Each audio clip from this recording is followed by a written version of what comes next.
Hello everyone. मैं आशा करता हूँ आप अच्छे से हैं अपने घर में। You are safe, you are fine. And James आपके सामने एजुकेशनल वीडियोस लेके आया है, और ऐसे वीडियोस जिनमें हम शॉर्ट शॉर्ट टॉपिक्स के बारे में डिस्कस करेंगे। तो जो बच्चे 11th-12th क्लास में हैं, जो अपने बोर्ड एग्जाम्स की तैयारी कर रहे हैं या किसी भी कंपटीशन की तैयारी कर रहे हैं, उनके लिए ये वीडियोस बहुत ही मददगार साबित होगा।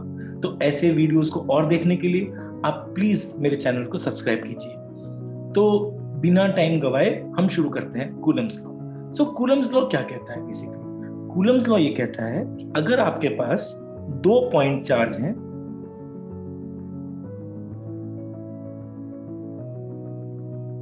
और इनके बीच की दूरी अगर r है, इनके बीच की दूरी अगर r है, तो कूलम्स लॉ ये कहता है कि इन दोनों चार्जेस के बीच में जो फोर्स डेवलप होगा, जो इलेक्ट्रोस्टैटिक फोर्स होगा, इलेक्ट्रोस्टैटिक फोर्स मतलब ये दो स्टेशनरी चार्जेस के बीच में अप्लाई होता है।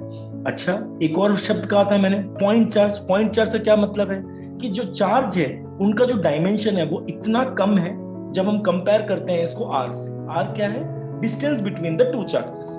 तो when you compare the dimension of the charges with the R, जब आप कंपेयर करते हैं तो आपको क्या समझ में आता है कि जो आर है वो बहुत ही ज्यादा बड़ा है क्यू के डायमेंशन से, यानी कि चार्ज के डायमेंशन से।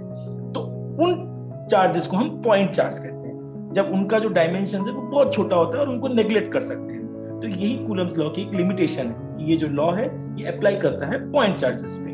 ठीक है। फिर मैंने बोला इलेक्ट्रोस्टैटिक फोर्स कितने प्रकार के हो सकते हैं? या तो इलेक्ट्रोस्टैटिक फोर्स अट्रैक्टिव होता है या वो रिपल्सिव होता है। अट्रैक्टिव कब होता है? जब दोनों चार्जेस ऑपोजिट नेचर के हों, या तो पॉजिटिव या नेगेटिव, यानी कि पॉजिटिव नेगेटिव के बीच में क्या होगा? Attractive electrostatic force. ऐसे ही रिपल्सिव कब होता है? जब दोनों ही चार्जेस लाइक हो। लाइक मतलब दोनों या तो पॉजिटिव, दोनों या तो नेगेटिव। ठीक है। तो इस वीडियो में हम डिस्कस करेंगे कि हम कैसे magnitude of electrostatic force find कर सकते हैं, और वो नथिंग बट कूलम्स लॉ के द्वारा होगा। कूलम्स लॉ ने क्या कहा कि जो इलेक्ट्रोस्टैटिक फोर्स है जो इन चार्जेस के बीच में अप्लाई होगा, जो एक्सपीरियंस करेंगे ये दोनों charges, that will be directly proportional to product of Q1 Q2। इसके डायरेक्टली प्रोपोर्शनल होगा प्रोडक्ट ऑफ Q1 Q2, और it will be inversely proportional to 1/r²। Okay. जब मैं कहूंगा कि 1/r² के इनवर्सली प्रोपोर्शनल है, उसका क्या मतलब है कि जैसे जैसे हम r² वैल्यूज को बढ़ाएंगे फोर्स हमारा कम होता जाएगा। और Q1 Q2 डायरेक्टली प्रोपोर्शनल का मतलब क्या है कि जैसे जैसे हम Q1 Q2 को बढ़ाएंगे फोर्स भी बढ़ेगा। यानी कि इस कंडीशन में अगर आपका फोर्स बढ़ रहा है, यानी कि Q1 Q2 बढ़ रहा है, तो आपका फोर्स भी बढ़ रहा है। और अगर आपका ये r² वैल्यू अगर घट रहा है तो फोर्स आपका बढ़ रहा है। इसका मतलब है इनवर्सली प्रोपोर्शनल। ठीक है। तो अगर हम इन दोनों इक्वेशंस को, इसको हम 1 नाम दे देते हैं, इसको हम 2 नाम दे देते हैं, इन दोनों को अगर हम कंबाइन करेंगे तो हम क्या लिख सकते हैं? F is directly proportional to Q1 Q2 by r²। बहुत ही आसान, बहुत ही आसान। ठीक है। तो अब डायरेक्टली प्रोपोर्शनल को अगर मुझे हटाना है तो क्या करना होगा? मुझे इसके बीच में एक इक्वल टू कांस्टेंट टर्म लाना होगा। तो मैं equal to constant Q1 Q2 by r² लिख दूंगा। बहुत ही अच्छा। इसमें आपको इनकी यूनिट्स के बारे में अंदाजा होना चाहिए। फोर्स का यूनिट क्या है? न्यूटन। r किस में मेजर होगा? ऐसा यूनिट में मीटर। Q1 चार्ज का यूनिट क्या होता है? कूलम, जो कि c से रिप्रेजेंट करता है। ठीक है। अब ये k को हम कैसे डिफाइन करते हैं? k is defined as 1/4πε0। 1/4πε0, जिसमें एप्सिलॉन नॉट क्या होता है? एप्सिलॉन नॉट होता है परमिटिविटी। एप्सिलॉन नॉट होगा परमिटिविटी इन फ्री स्पेस और वैक्यूम। फ्री स्पेस और वैक्यूम। बहुत ही अच्छा। और अगर ये, तो मैंने अभी ये एज्यूम किया है कि इन चार्जेस को मैंने वैक्यूम में रखा हुआ है। मान लो if Q1 Q2 placed in medium, अगर ये Q1 Q2 जो है वो मीडियम के अंदर है, कोई दूसरे मीडियम के अंदर है, वैक्यूम में नहीं है, तब ये k की वैल्यू क्या हो जाएगी? 1/4πε, इसमें एप्सिलॉन होगा एब्सोल्यूट परमिटिविटी, और हम कह सकते हैं permittivity in any medium. Okay.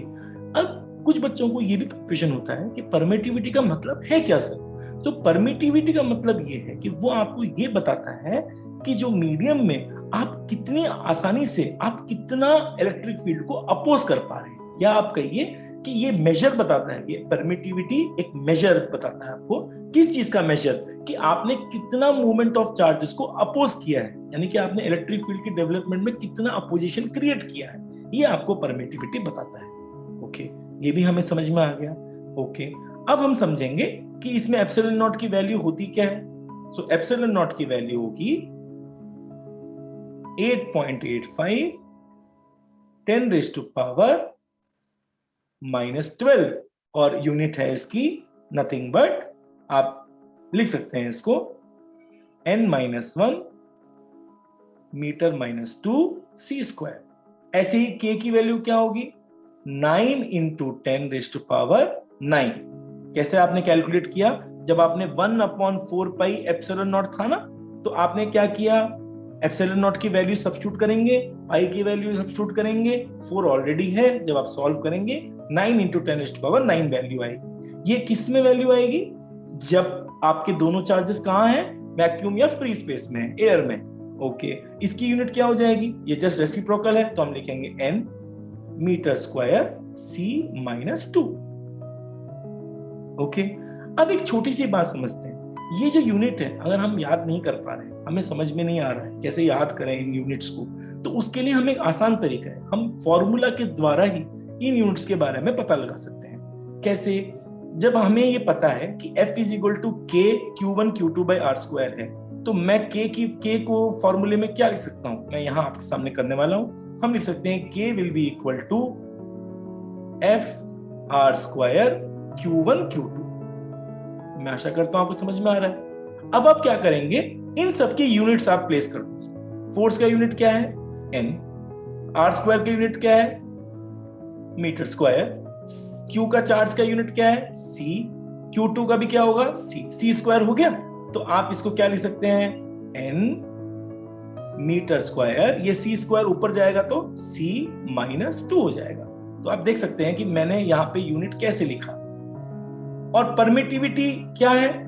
Nothing but reciprocal है। अगर K ऊपर है तो एप्सिलॉन नॉट नीचे है। और 4 पाई का कोई प्रॉब्लम नहीं है, क्योंकि 4 पाई क्या है? आपका कांस्टेंट है, इसकी कोई यूनिट नहीं होगी। तो हम कह सकते हैं कि रेसिप्रोकल है। इसलिए आपकी जो यूनिट्स है यहाँ पर, ये जस्ट इसके रिवर्स है। n का n-1 कर दिया, मीटर² का मीटर-2 कर दिया, और c-2 का c² कर दिया।